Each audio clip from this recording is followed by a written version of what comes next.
Olá, boa tarde, pessoal. Sejam todos muito bem-vindos ao nosso webinar sobre cultura de equidade.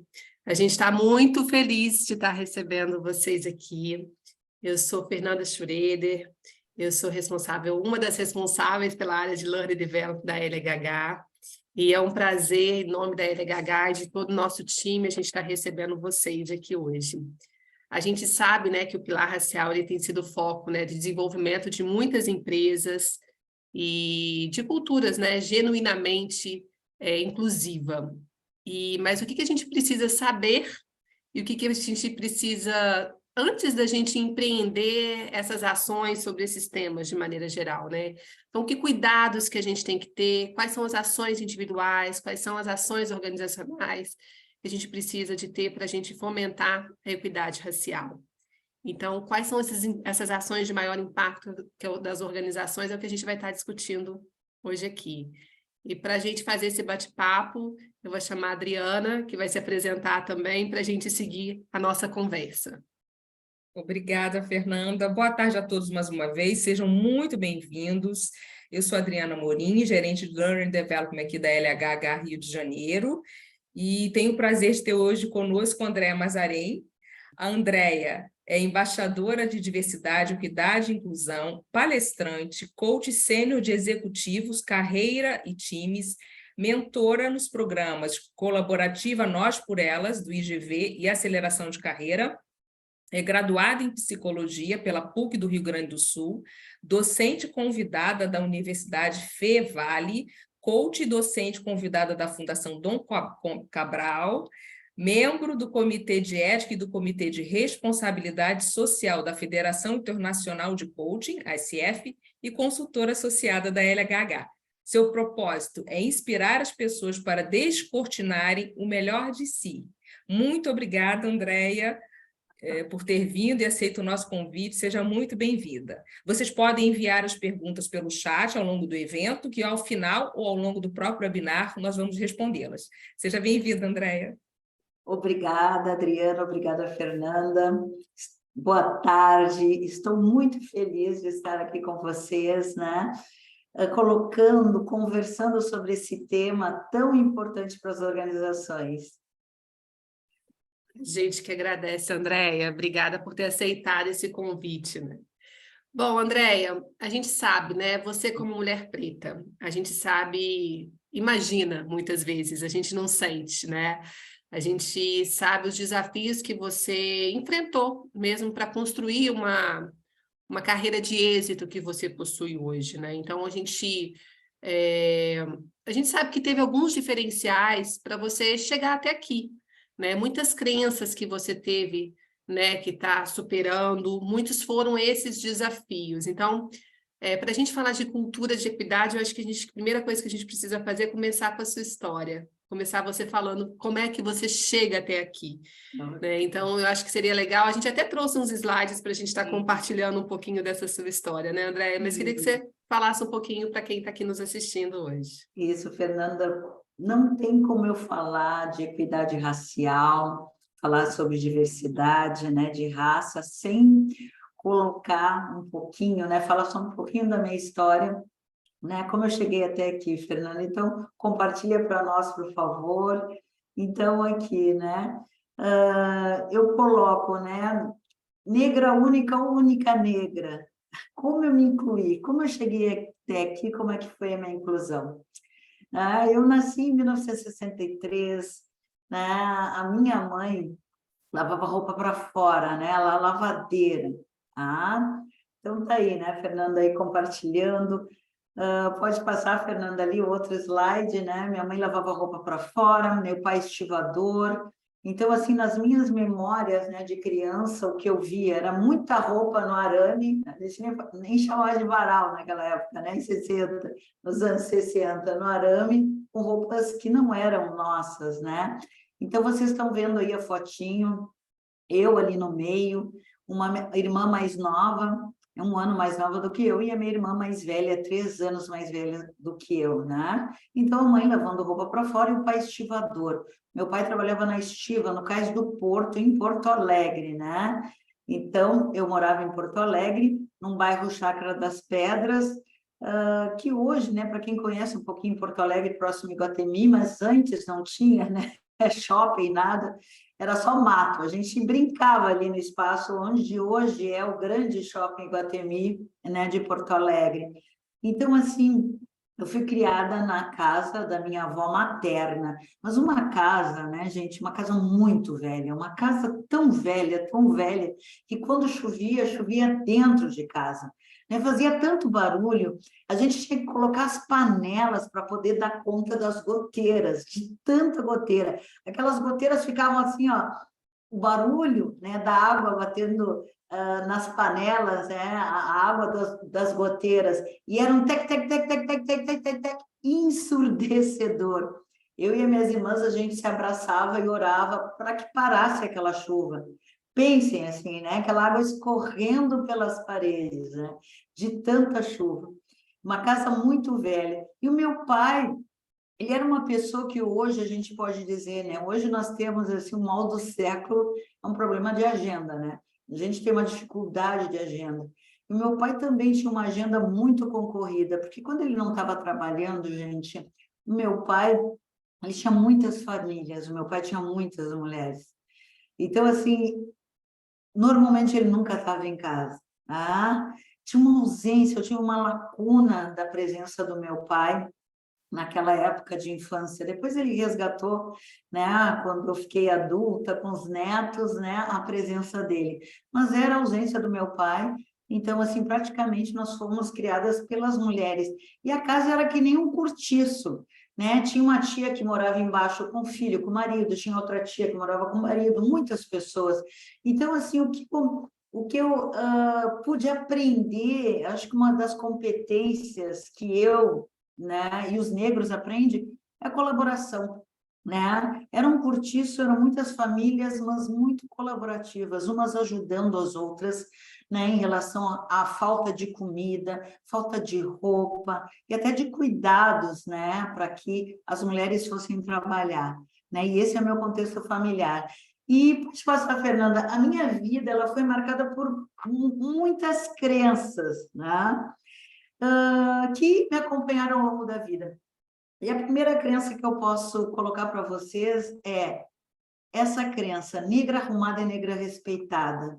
Isso aconteceu, essa primeira crença aconteceu no momento que eu fui para a escola. Eu queria muito ir para a escola, gente, eu queria muito estudar, né? A escola era próxima da minha casa, era só abrir o portão, pular o valão e eu já estava na escola.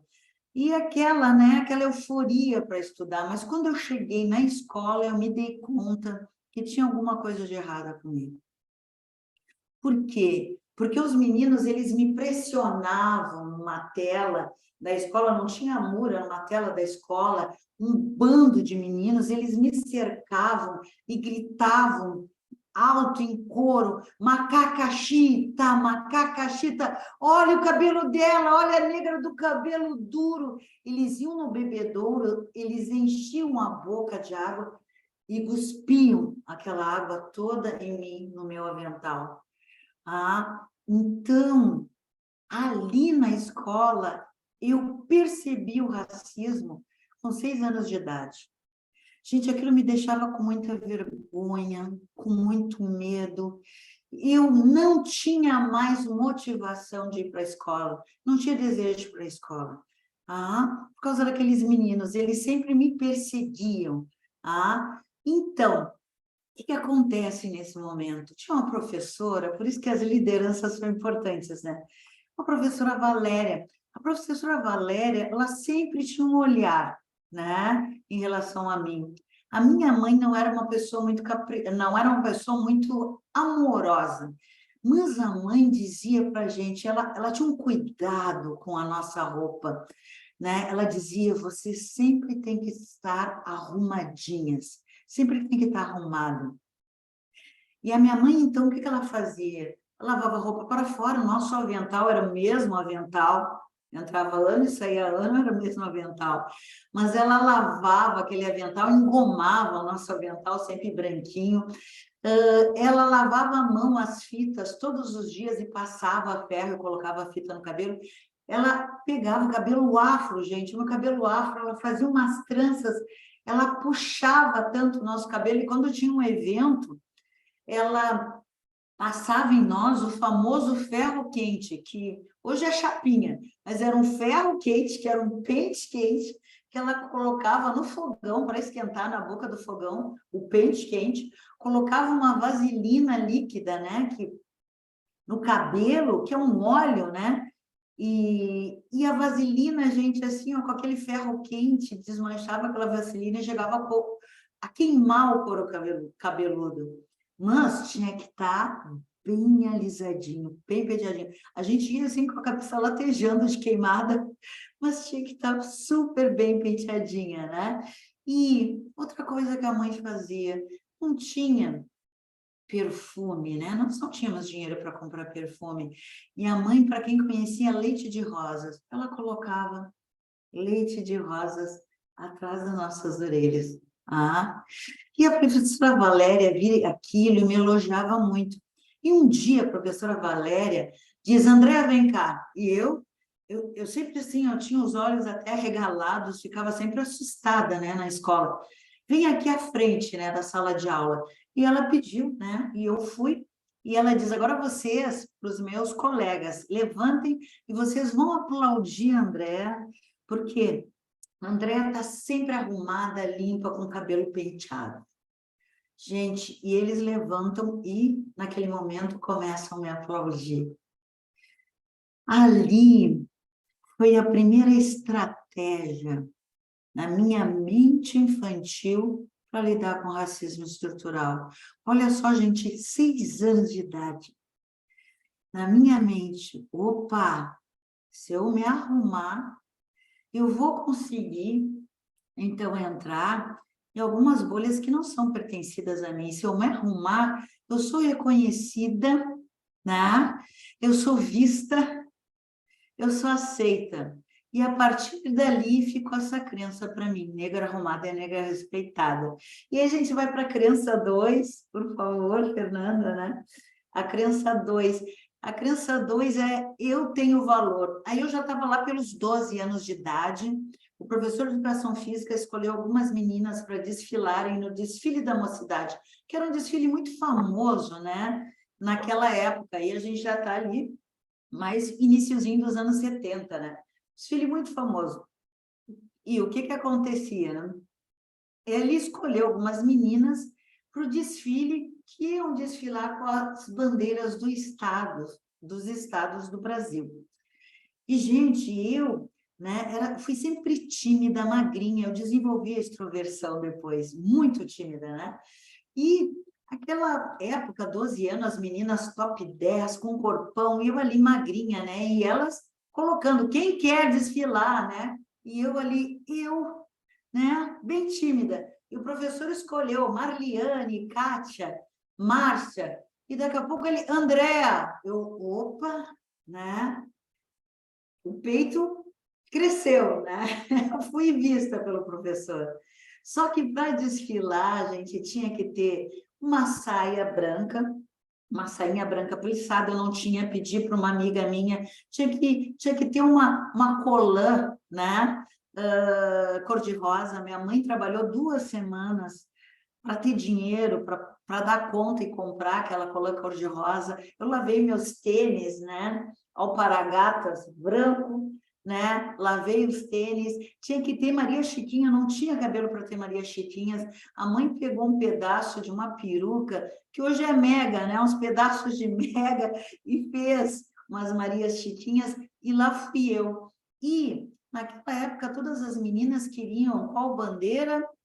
A do Rio de Janeiro, anos 70, né? E, gente, eu fui sorteada com a bandeira do Rio de Janeiro. Eu que estava com a bandeira que todas as meninas desejavam. Eu desfilei ali com orgulho de mim. Ali eu comecei a me perceber, uma autoconsciência sobre mim, né? Eu comecei a me enxergar e uma aceitação de quem eu era. Ali eu já, como eu disse para vocês, não tinha mais medo dos meninos, eu comecei a me perceber que eu tinha valor.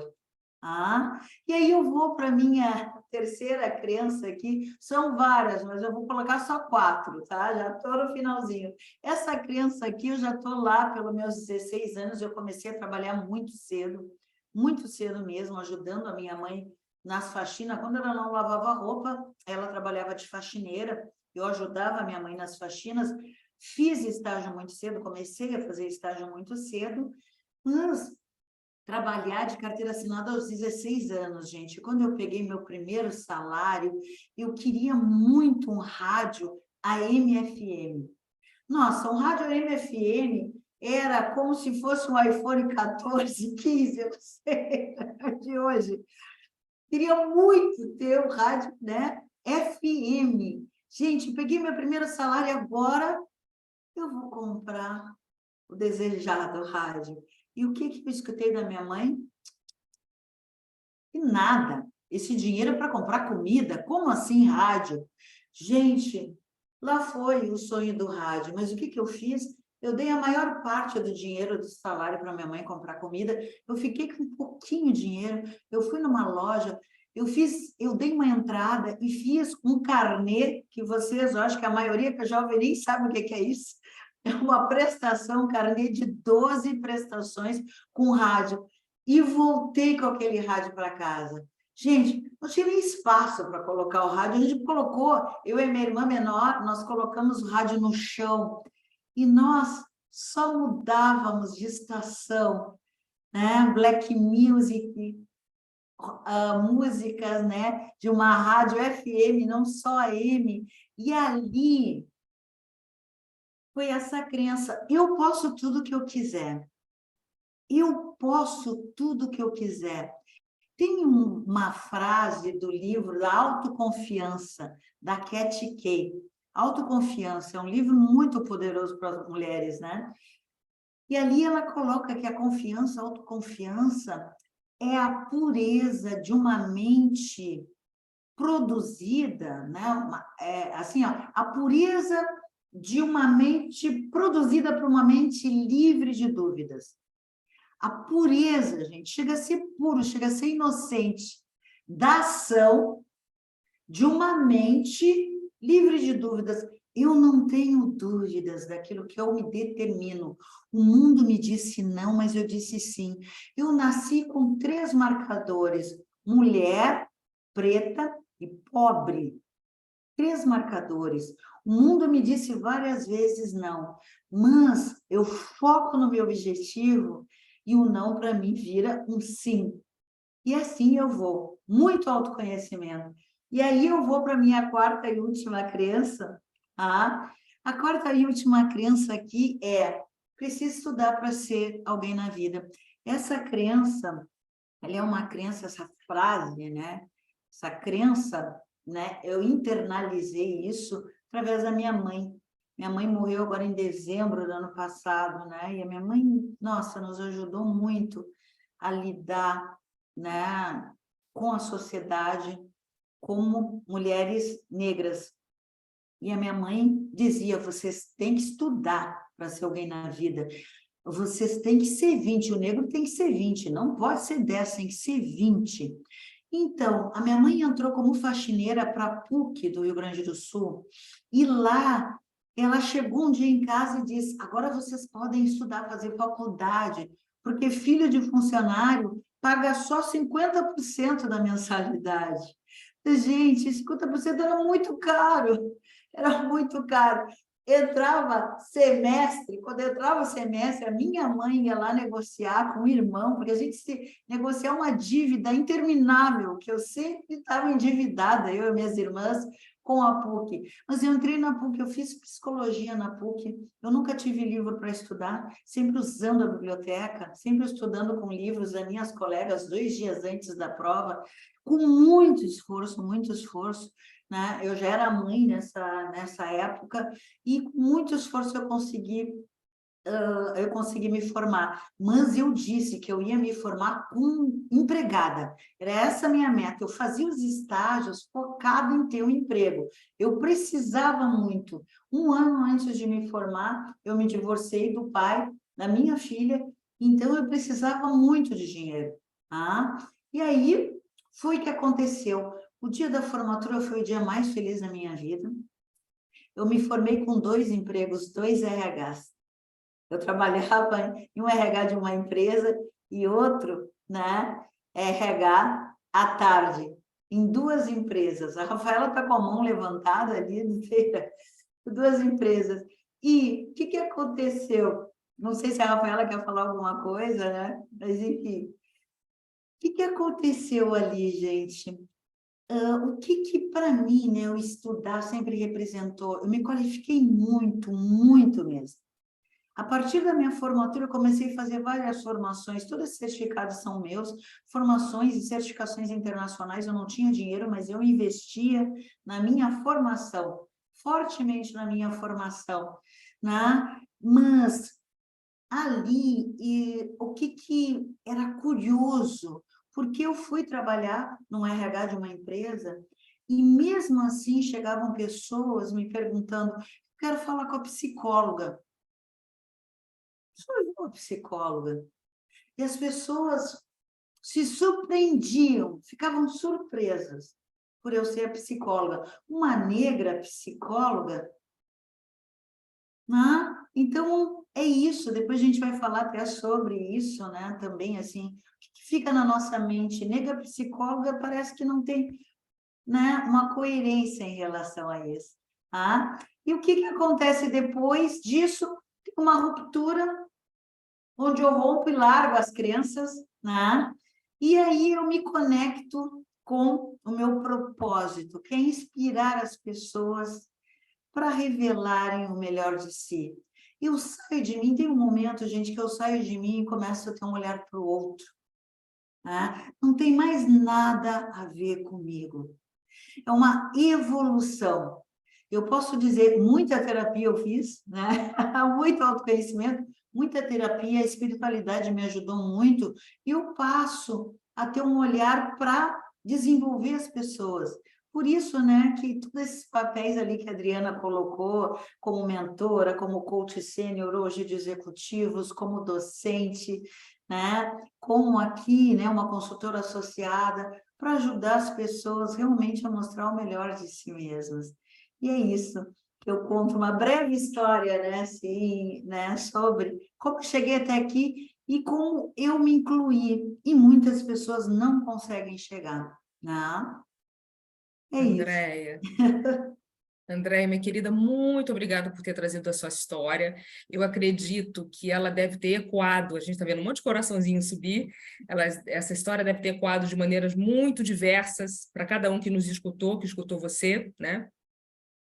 E não tem como a gente trabalhar a inclusão quando a gente não consegue minimamente se colocar na pele do outro, no lugar do outro. Você trouxe na sua trajetória o que você enfrentou, né? E a gente precisa ampliar a nossa empatia e a nossa capacidade realmente de trabalhar o que a gente deseja trabalhar, que é a equidade racial, né? Por isso eu queria fazer uma primeira pergunta, eu vou fazer uma pergunta à Fernanda também, outra em seguida, sobre diversidade, equidade, mas eu queria ouvir um pouquinho de você, o que é para você diversidade e quais são os marcadores da diversidade?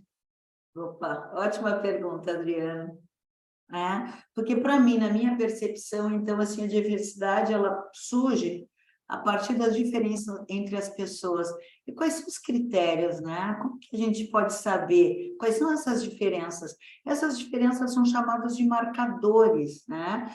Que identificam a dimensão humana. E uma das dimensões que a gente pode, eu posso colocar como exemplo, a dimensão interna, né?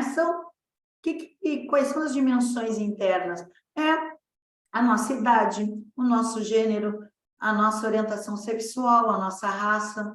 E a gente expande um pouquinho, e a gente vai, identifica alguns marcadores externos, que é o nosso estado civil, a nossa experiência profissional, a região, onde é que a gente mora, onde é que você mora, a nossa formação, você estudou aonde, você ganha quanto. E quando a gente olha para as dimensões dentro da organização, tem as dimensões também, que são alguns marcadores de nível hierárquico, a área ou unidade que tu trabalha, a senioridade, né, o tempo que você tem de empresa.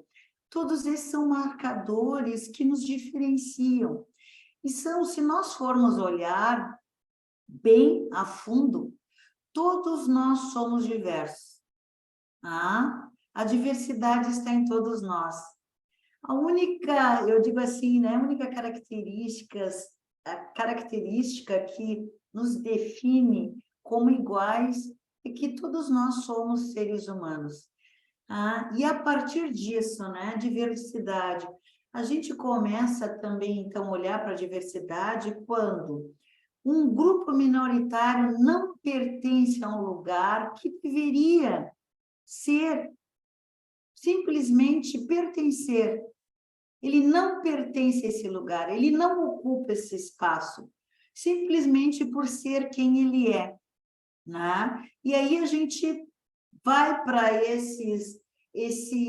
essa fatia, esse recorte de minoria, né? Que às vezes, e a maior parte das vezes, não é minoria por quantidade, mas é minoria pelo grupo de pertencimento. O grupo predominantemente é ocupado por quem naquele espaço. Um exemplo disso, se eu perguntar para vocês, quantos médicos vocês acham que são negros? Quantas mulheres negras são juízas? Quantas empresas tem? O seu presidente de empresa é um presidente, né, negro, é uma pessoa negra, né? Se a resposta são poucos, se vocês pensarem isso, né, são poucos. E é isso que a gente quer, diversidade, então, né? Essas pessoas não ocupam esse espaço. Então, quando a gente fala de equidade racial, realmente, poucos negros ocupam espaços que poderiam ocupar por serem negros. Isso, para mim, é diversidade, né? Legal, Andréia. E assim, eu acho que até antes de eu fazer minha próxima pergunta, né, tem uma pergunta do Washington aqui que elogiou super a sua história. Ele é líder de processos da DPA e ele está perguntando, né? Ele falou que vai guardar essa história para a vida. E aí ele perguntou assim, que queria te perguntar no início da sua carreira quais foram as suas estratégias para fomentar diversidade e equidade durante a sua jornada. Então, eu acho que eu vou trazer as duas coisas, né? Eu acho que se você puder falar um pouquinho das estratégias que você utilizou e dos números, né? A gente também tinha pensado em trazer um pouquinho desses números, porque a gente sabe hoje, né, quando a gente fala de oportunidade, a gente vê que a gente tem muito mais, que a gente tem muita oportunidade para a gente ser mais diverso, para a gente ser mais inclusivo socialmente, até mesmo dentro da própria organização, né? Então, a gente preparou um pouquinho esses números para estar trazendo sobre os índices, desocupação, enfim. E aí, se você puder já juntar, eu acho que trazer esses números e trazer dentro da sua fala também para a gente estar respondendo a pergunta do Washington, acho que pode ser bem, bem legal. Muito bom, Washington. Então, está. Vou colocar assim um pouquinho, né, para vocês, em relação aos números, alguns dados que vocês já conhecem, eu acho que só para reforçar, né, Fernanda, aqui, dentro da população brasileira, né, a quantidade de negros que nós temos, né, a Fernanda vai compartilhar com vocês, aí nós temos aí o percentual de 56% de negros, né, na população brasileira. E quando a gente vai para dados de desocupação, quando a gente fala nisso, né, pode passar o próximo, a Fernanda, a gente vê aqui A desocupação, então, vou colocar aqui, está bem na minha frente. A desocupação, tá, de pessoas negras, pessoas fora do trabalho, 64%. Tá? Em relação às pessoas brancas, que é 35%. Isso nós temos o dado do IBGE que não está atualizado ainda, esse de 2021. Né? Então, aqui, quando nós vamos aqui para cargos de direção, né? Homens não brancos, 6,4%, homens negros, 2,2%. Quando vai para as mulheres brancas, né? 5%, e mulheres negras, 1,9%. Pode passar, Fernanda. Quando a gente tem aqui, a próxima, a gente vai aqui também para os dados de rendimento médio. Aqui a comparação, um homem branco, quanto ele ganha, né? O rendimento médio dele é 3.471. Em relação a um homem negro, que é 1.968. Essa diferença aí dá quase, né? O homem branco ganhando mais que o homem negro, em torno de 76%, certo? Aí a gente vai para mulheres não negras, mulheres brancas, então, 2.674, e mulheres negras, 1.617. Aqui eu trago algo para chamar, que nos chama a atenção, e algo que é da nossa sociedade, a diferença de rendimento médio das mulheres negras em relação a todo o contexto, gente. Quando perguntam, né, o homem ganha mais que a mulher, o homem branco ganha mais que a mulher branca, mas a mulher branca ganha mais que o homem negro e que a mulher negra.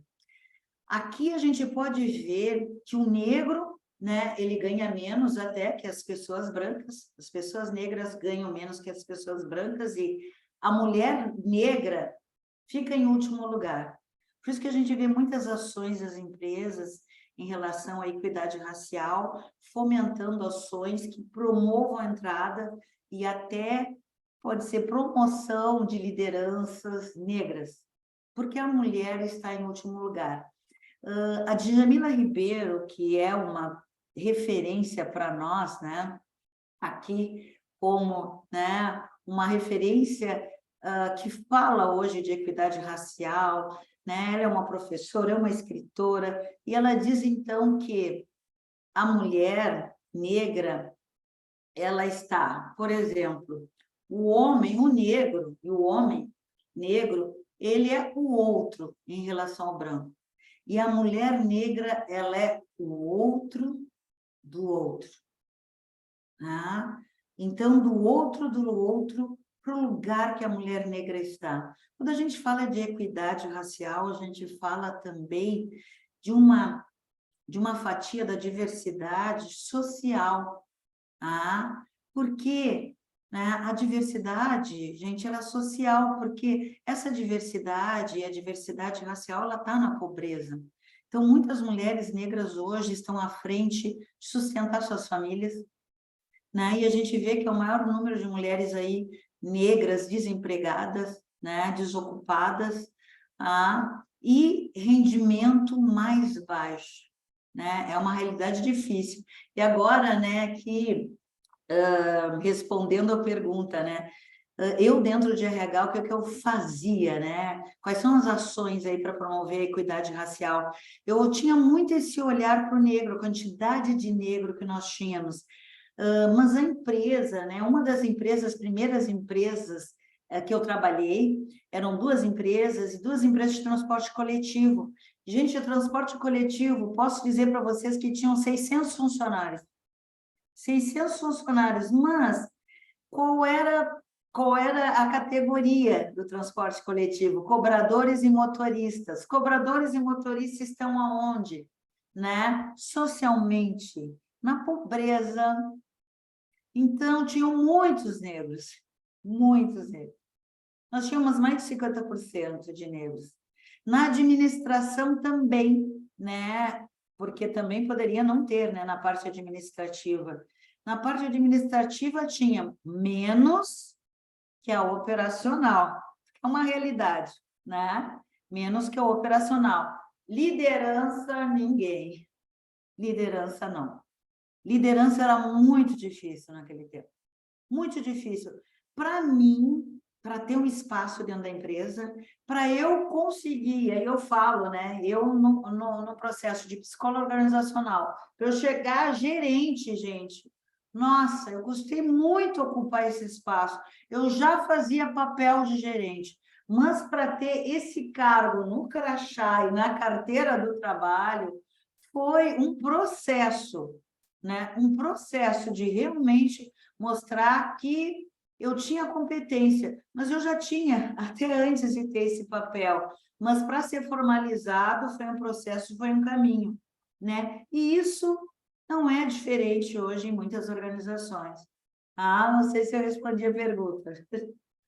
Respondeu, tá chovendo pergunta aqui, Andréia, mas vou Opa, deixar a Sim, Adriana mas seguir, depois a gente vai amarrando tudo ao final, né, Adri? isso, perfeito, Fê. Andréia, tudo isso que você falou me suscitou uma outra pergunta para você, né? Quando a gente fala de cultura de equidade racial, que é o tema do nosso webinar, é necessário a gente entender mais profundamente o que são os vieses inconscientes e como eles operam dentro das organizações, né? O que são vieses inconscientes e qual a relação disso com o racismo estrutural? Ok. Bom, né? Quando se fala de racismo estrutural, é importante que a gente possa pensar sobre isso.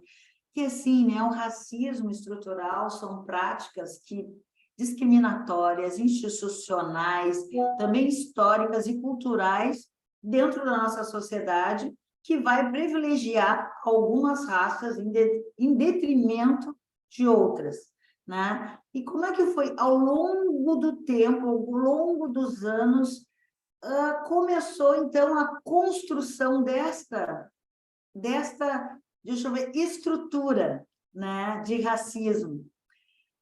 Eu posso dizer para vocês, assim, se a gente for olhar na parte de leis institucionais e de leis, né, antes da abolição da escravatura, então, em 1888, antes disso, como é que nós negros éramos vistos? Como trabalhadores, como esforçados. Depois da abolição, como é que a gente passa a ser visto? Como preguiçoso, como sujo, como doente, né? E aí vem algumas leis que reforçam essa estrutura. Em 1824, o negro era impedido de estudar, de ir para a escola de estudar. Isso foi até 1889. Em 1850, o negro, mesmo trabalhando, ele era impedido de ter posse da sua terra, de comprar uma terra. E aí nós vamos lá para 1942, que é a lei da vadiagem. O negro que era encontrado na rua, sem trabalho, se não estivesse trabalhando, ele era preso. Então, muitos dos meus familiares, isso eu vi, gente, né? Muitos dos meus familiares, eu escutava, tem que sair com a carteira do trabalho, tem que estar com a identidade, né? Sempre no bolso, na carteira, né? Por causa disso. Então, houve uma perpetuação dessa desigualdade racial através dessa estrutura. E, gente, quando eu nasci, quando vocês nasceram, já existia o racismo estrutural. Tá? Aqui, e eu trago esse intuito de a gente ampliar nossa consciência humana e não... Aqui eu não venho aqui culpar ninguém, né? Essa estrutura já existia. É olhar sobre isso, né? E ver como é que a gente pode mudar, como é que a gente pode ampliar. E aí vem os viés inconscientes, que são o quê? A partir das nossas experiências, a partir da forma que nós fomos criados, alguns padrões foram definidos e, eu digo assim, definidos como normais.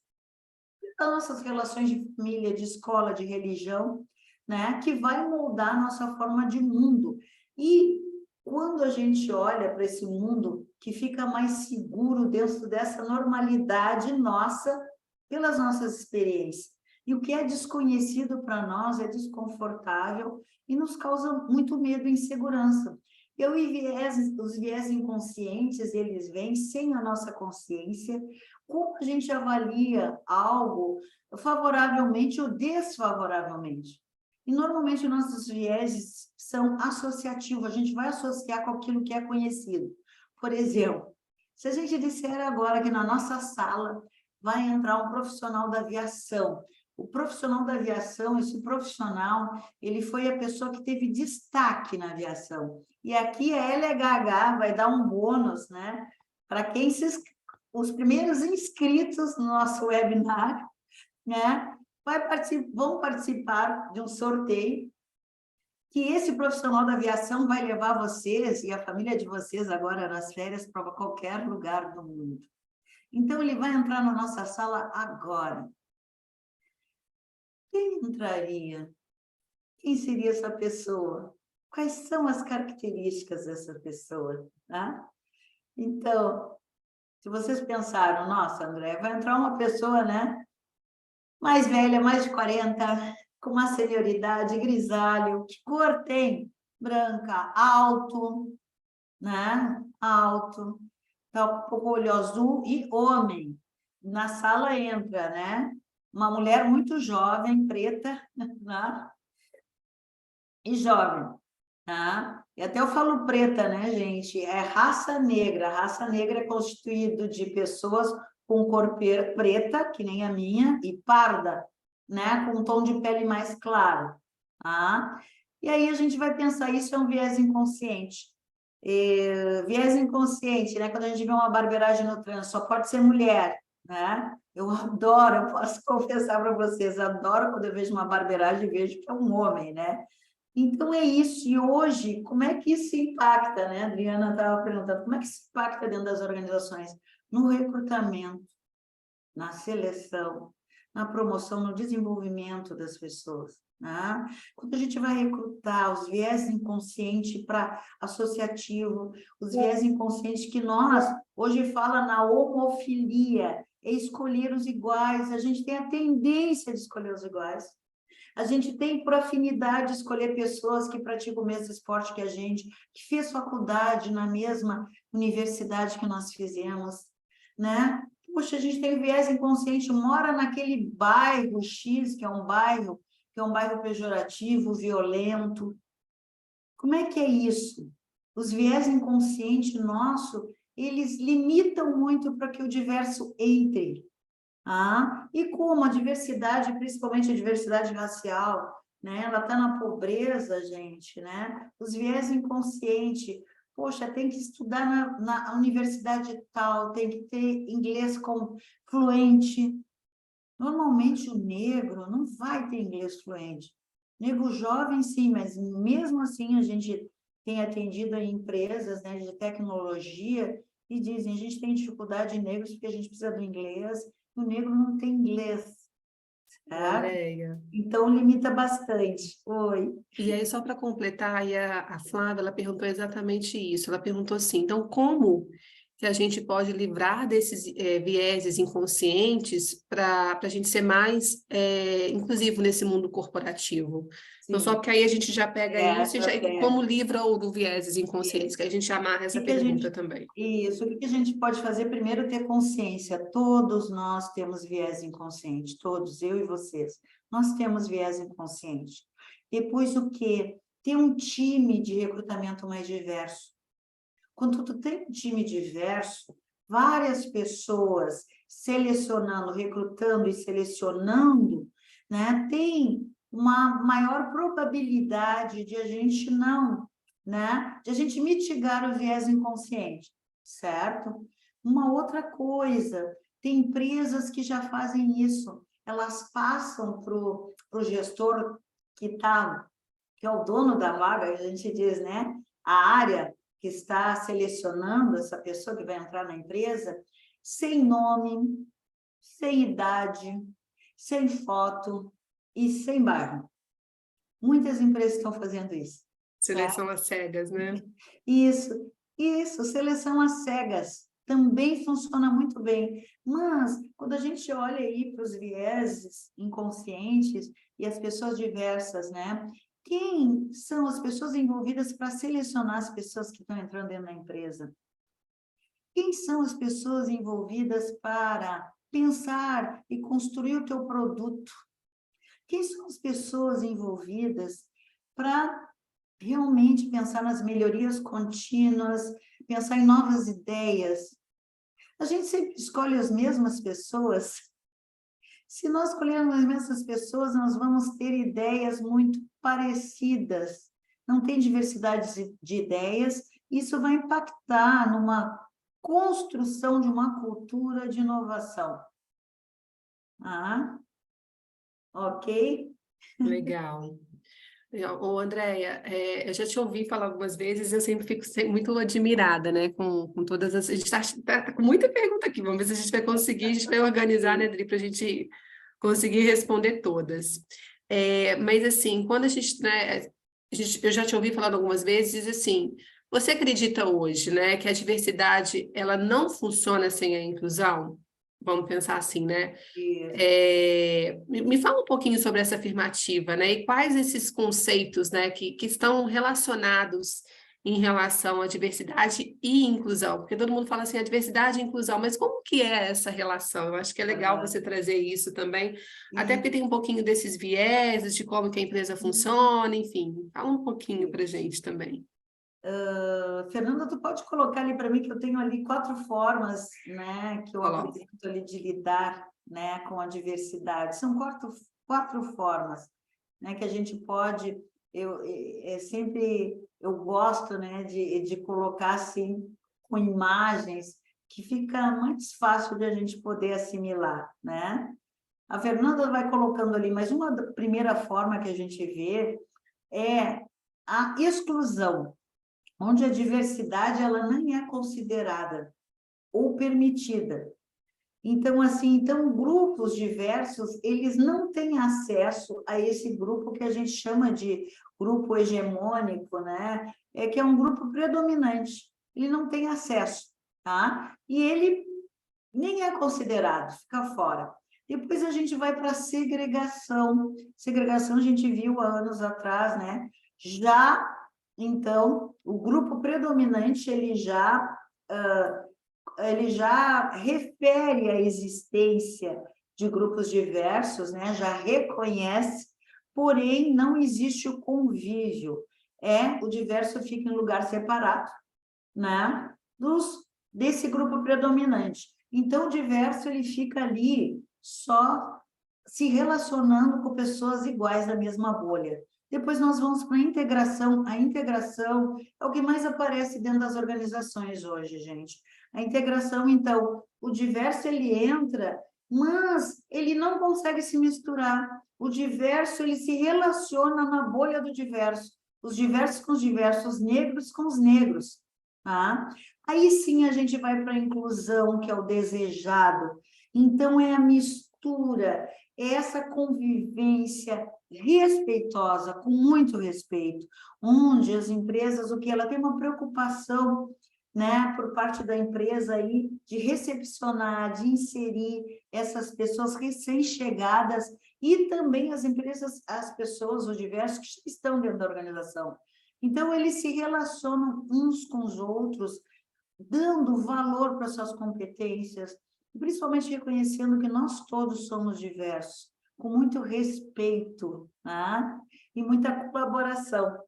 E também quando a gente fala de equidade, né? Equidade, né, é diferente de igualdade. Equidade, a gente tem que reconhecer as diferenças, as vulnerabilidades de cada um, a cultura. Eu coloquei um pouquinho na minha história, né? Eu tenho uma cultura, o negro tem uma cultura diferente.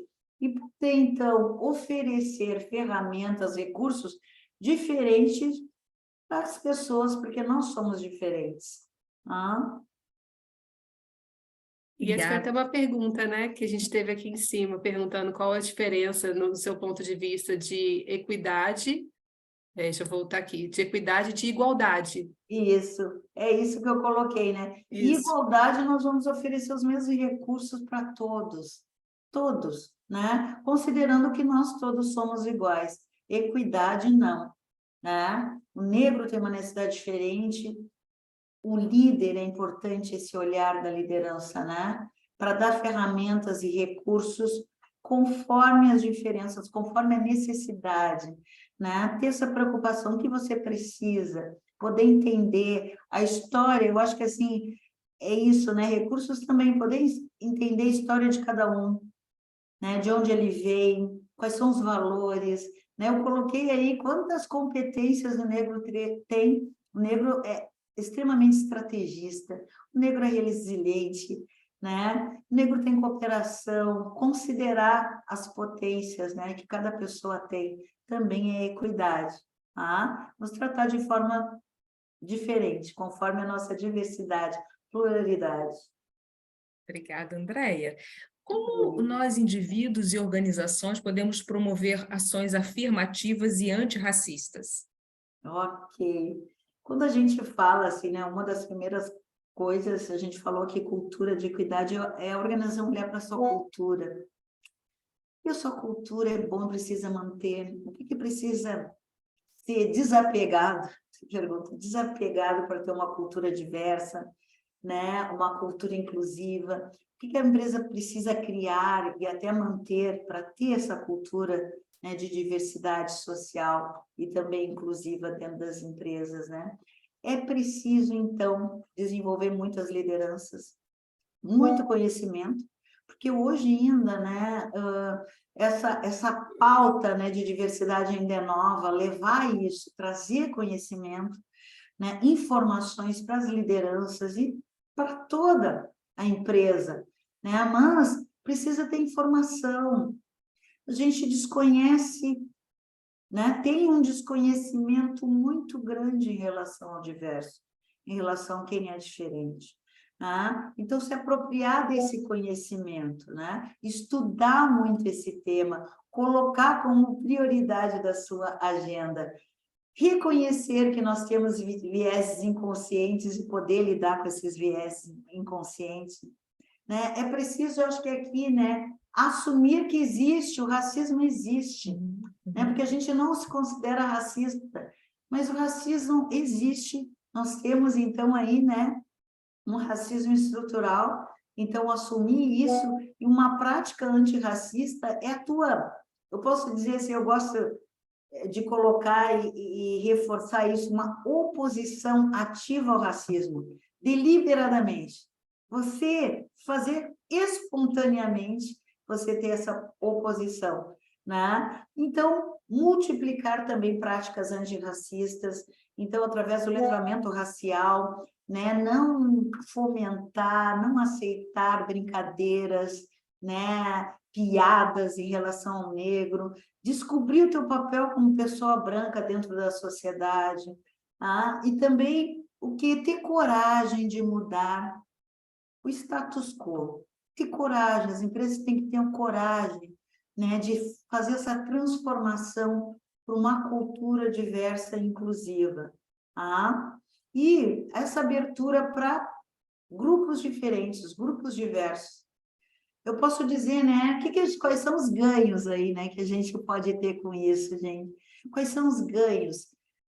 A empresa que a gente está com o ESG aí, né? As empresas que cuidam também, a gente está falando esse, né, desse pilar aí social, também tem um grande impacto quando cuidam com consciência, com responsabilidade, né, do S, né? Tem um impacto na imagem, uma boa imagem, né, na sociedade, porque está fazendo de verdade a sua responsabilidade social. Isso vai impactar, né, numa imagem positiva diante da sociedade. Também a atração e retenção de talentos, tá? Porque as pessoas só querem ficar em empresas que realmente têm um ambiente favorável, colaborativo, de parceria, de diversidade de ideias. As pessoas querem entrar e permanecem, né? Conflitos positivos. Também nós temos aí, então, a inovação, a diversidade racial impacta fortemente na inovação, porque pensando igual, as pessoas, um grupo, né? Um grupo de pessoas iguais, nós vamos ter o quê? Ideias, mesmas ideias, diferentes, são ideias diferentes, inquietações, né? Trazer um contraponto, trazer um confronto, que as pessoas acham disso, confronto não é ruim, é ótimo confrontar ideias, né? Para que se tu quer um futuro possível, diferente dentro do mercado, tá? Dentro do mercado que tu atua como empresa, realmente tem que pensar quem são as empresas que estão à frente dos seus processos, da sua seleção, da construção dos seus produtos, enfim, como é a sua cultura. Ótimo. Andréia, a gente está aqui, tem muita gente assistindo, a gente ainda tem muita pergunta, a gente está quase chegando no finalzinho do nosso tempo programado. Sim. Mas deve ter tem muita empresa aqui que deve estar, tá bom, eu sei disso tudo, e agora por onde eu começo, né? Eu quero fazer uma cultura de equidade dentro da minha empresa. Eu tenho algumas ações de diversidade e inclusão. Eu já entendi que eu preciso trabalhar com vieses, eu sei que eu tenho que trabalhar com liderança, eu tenho que começar com processo seletivo. Mas qual que é o ponto de partida para as empresas, de fato, implementarem uma cultura, se ela começar a pensar nas primeiras ações, caso ela ainda não tenha implementado isso dentro da empresa dela? Isso. Assim, minha recomendação, né? Que possa ter um comitê para pensar nisso, né? Que a empresa forme um comitê diverso, de diversas pessoas com também, assim, níveis hierárquicos diferentes, que possam pensar sobre a diversidade e a equidade racial. Então, essas pessoas vão ver qual é a realidade, né, dentro da sua empresa, como é que é a sua cultura. E uma das questões, né, muito forte, muito, acho que assim é muito forte, que a Fernanda colocou, primeiro lugar, né, a diversidade, equidade racial, enfim, não é um programa de RH. A primeira coisa é começar com um pilar estratégia, uma estratégia de negócio. Tem que ser vista como estratégia de negócio. Sendo uma estratégia de negócio, aí eu coloco como? O que a gente vai fazer, né? Sendo uma estratégia, para atender essa estratégia de verdade, como é que a gente pode fazer? É esse pensar, é colocar esse tema na pauta. As lideranças, eu acho que priorizarem esse tema nas suas pautas de conversas, de reuniões e de definições aí de estratégias, né? E eu acho que é isso, né, Fernanda? Montar um comitê para começar a pensar. Isso eu percebo que tem funcionado muito, né? Mas conectado com a estratégia organizacional, não diferente disso, certo? Porque senão, gente, não é contínuo. Se não tiver alinhado com as estratégias, não tem continuidade. Vai ser mais um programa, digo assim, eu digo mais um programa que daqui a pouco ele acaba. Ele não tem força, né, para continuar. Bacana, bacana. A gente já tinha, né, ainda temos algumas perguntas aqui, né? Mas o nosso tempo... Temos um minuto, temos que nos despedir, infelizmente. Exatamente. A gente marca uma próxima conversa depois, né? Eu acho que foi tão gostoso. Andréia, obrigada a todo mundo, né, que esteve aqui conosco. Eu acho que foi uma troca, assim, eu falo que eu sempre aprendo também, né? A gente trabalha com isso, né, Adri? Mas a gente está sempre aprendendo com vocês. Então, assim, obrigada, Andréia, obrigada, Adri, pela parceria. Obrigada a todos. Okay, Obrigada a todos vocês que estiveram aqui conosco, então. Uma excelente semana, gente. Obrigada, Andréia. Obrigada, Adri. Obrigada. Tchau, obrigada. Tchau, tchau. Abraço, pessoal. Boa semana.